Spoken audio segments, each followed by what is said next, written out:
Hi guys, today we're doing chapter 12, Bigfoot Souvenirs and More of Melissa Savage's Lemons. Mr. Miller's son Jay shows us four pictures that are blurry at best, grainy at least, and just plain dark and fuzzy. Tobin tells him that anything is better than nothing, but after seeing these pictures, I think this is anything is real close second to nothing. I guess whatever is in the pictures could be something if you squint your eyes real tight, cock your head to the left a little. And we know for sure it's not a tree stump or anything like that because in each picture it's a different spot in a different position. But is it a Bigfoot? Tobin makes an executive decision to bring in an expert witness to give a final yay or a nay about the images in the grainy shots. So we stop in at Charlie's store that afternoon. The store is set at the edge of Highway 299 and made entirely of logs. Even the roof is made of thick, heavy logs. The store has a dark green wooden door with a bell on it, so that whenever someone opens it, the thing jingles to let Charlie know that there's a new customer. The bell on the door rings when Tobin and I push it open, which makes Charlie look up at us from behind the counter where he's sitting on a stool reading a book.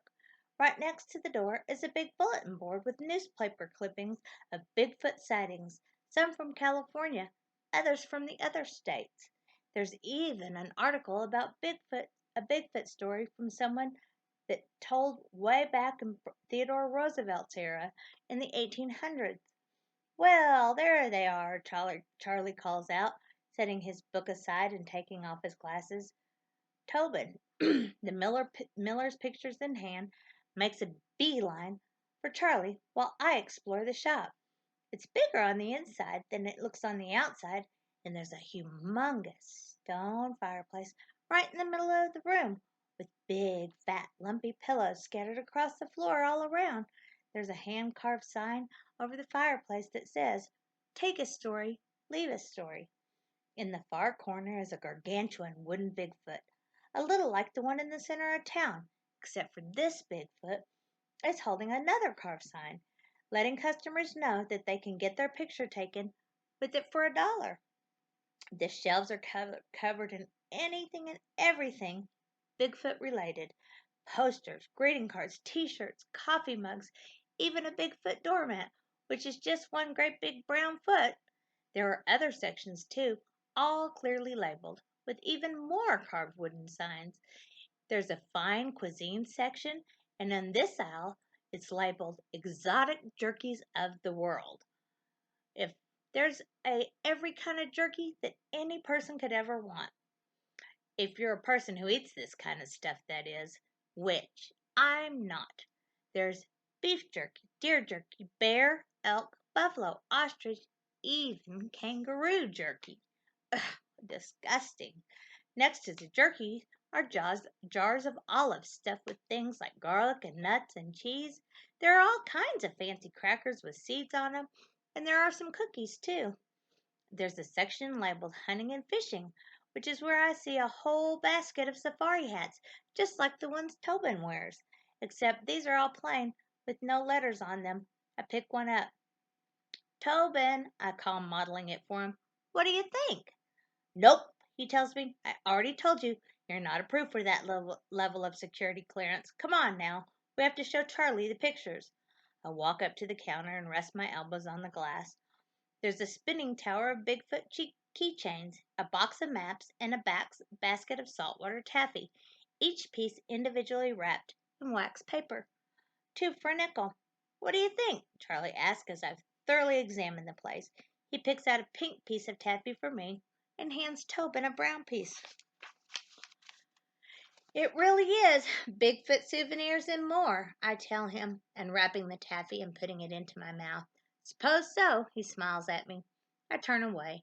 "Charlie," Tobin says, pushing up his glasses, "when did the photomat say the film was going to be developed?" "They said 4 days," Charlie says. "So maybe Thursday. You kids had your lunch yet?" "Not yet," Tobin tells him, and he puts his chin in my direction. "This one had a Twinkie for breakfast." the big fat blabbermouth. We can call Diesel's Deli and have them make us up some sandwiches. How does that sound? Can you look at these first? Tobin asked Charlie, handing him the envelope of pictures. The bell on the door dings, and we all look up to see a family, a mom, a dad, and a little girl of about 4 years old. Welcome, Charlie calls out to them, slowly getting up from his stool. Welcome to Bigfoot Souvenirs and More. We have everything and anything related to the elusive Bigfoot that you could ever want to take home with you. Please let me know if I can help you find anything. Thank you, the man says, while the little girl runs to the section labeled Toys, which is filled with baskets of stuffed Bigfoot and other animals of the forest. Okay, Charlie settles back down on his stool and pulls his glasses out of his shirt pocket. Let's see what you got here. While Charlie and Tobin lay the 4 pictures out on the counter, I watch the man and the woman and the girl go through the stuffed toys. They smile and they laugh together.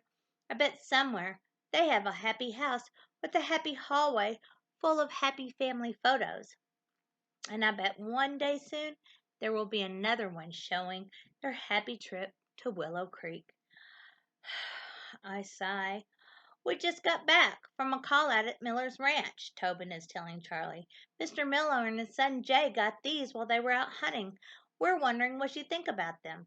Tobin lines up the 4 pictures in perfect order in front of Charlie. They're blurry, Tobin tells him. And grainy, I say. Uh-huh, Charlie says, leaning over the pictures.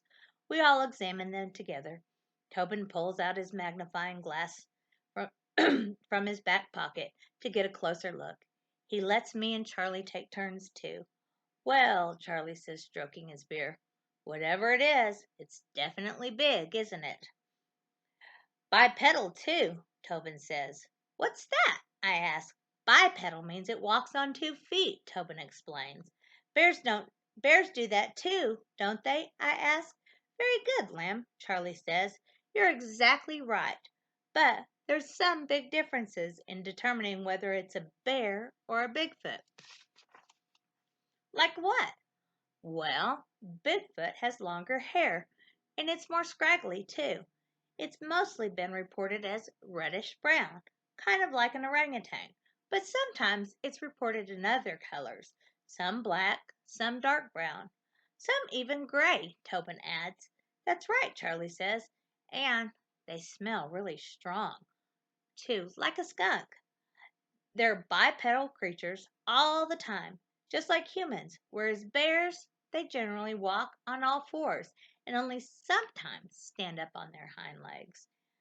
And Bigfoot has the facial features of a human. Tobin looks at me. His wire rims have slipped all the way down his nose, very tip of his nose.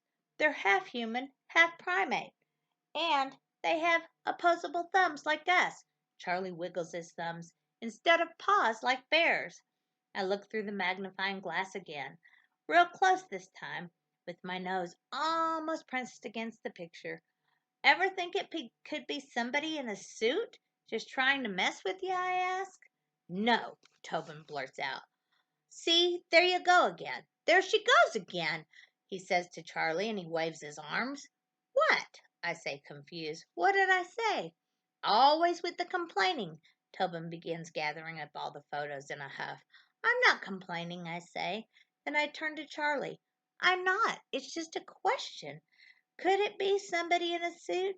How can it be scientific if you don't consider every single possibility? Don't you think I would know the difference? Tobin snaps at me. I'm a professional, you know. Read the sign. He points to his silly hat. I think anyone could be fooled if the conditions were right and if it was far enough away. Plus, there's a big difference between seeing something in real life and looking at it in grainy pictures. I say, but this is all you've got. Geez, why are you getting so upset? She's right, Charlie tells Tobin.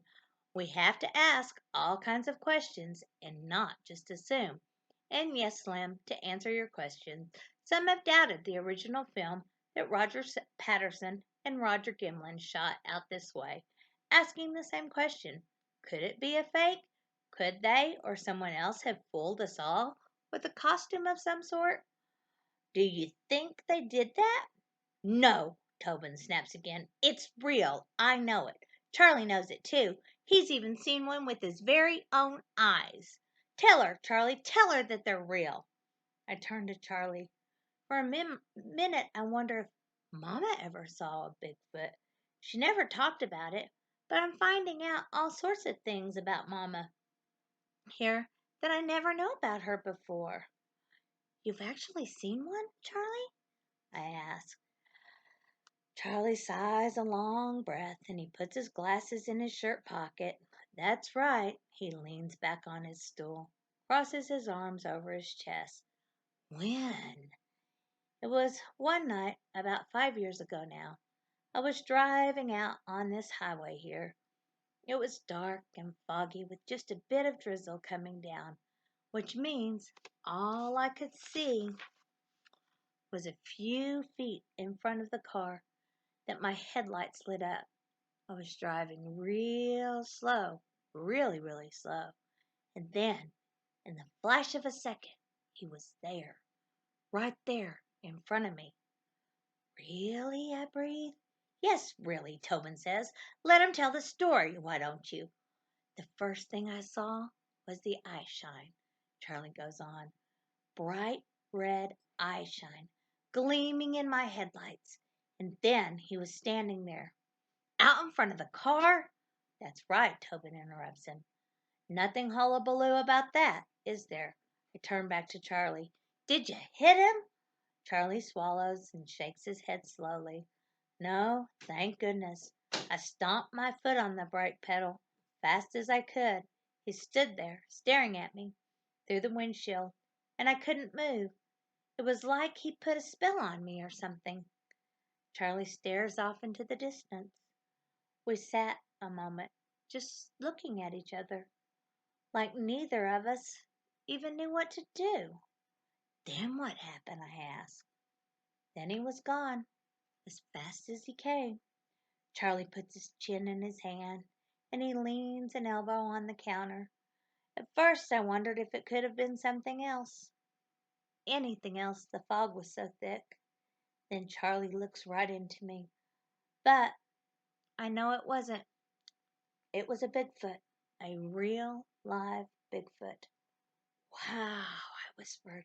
Were you scared? Charlie doesn't say anything for a really long time, like he's thinking really hard about my question. Funny thing is, I wasn't, he finally tells me. We looked at each other square in the eye, and for that split second, and I knew in that moment that he was more scared of me than I was of him. How could that be? I asked. That thing's a beast, a monster. Wrong again, Tobin says. His voice is quivering a little. Just 'cause you don't understand them doesn't make them beasts or monsters. I put my hands on my hips and I give him a long, hard glare. What is your problem? I demand. Excuse me, the man calls from the back of the store, standing next to the big wooden Bigfoot statue. Can we please get a picture with the beast? Tobin just hits his forehead with the palm of his hand and he shakes his head. That's it for chapter 12. I certainly do miss each and every one of you. Y'all have a great day.